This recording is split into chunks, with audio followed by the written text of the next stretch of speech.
Opatija miestelis tarp Rijekos ir Pulos, pasižymintis 8 kilometrų pakrantė, kur yra ir pavėsis, ir saulutė.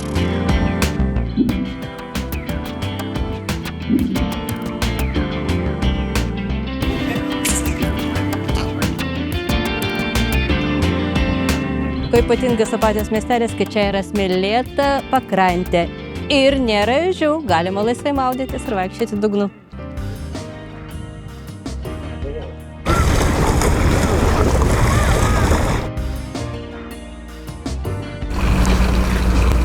Rugsėjo čia irgi taip karšta, kad netgi kirką reikia atsivisinti.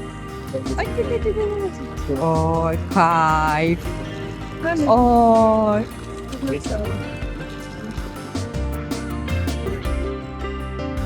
Šitą vaizdą, žinokite, prisiminsiu dabar visus metus.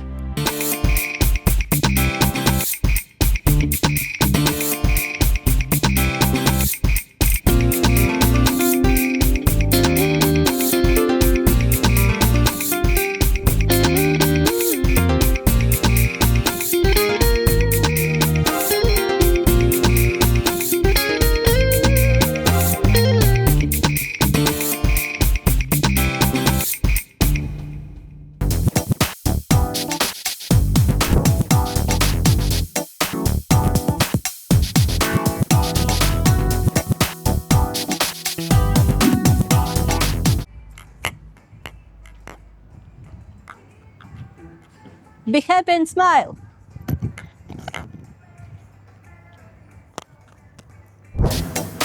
Wow. Žinokite, esu sužavėta Opatijos miestelio. Nuostabus ir architektūra, ir kiek daug parkų, ir paplūdimių. Žinokite, verta varyti. Taigi, varom toliau su Latvija, stebim ir seka mane.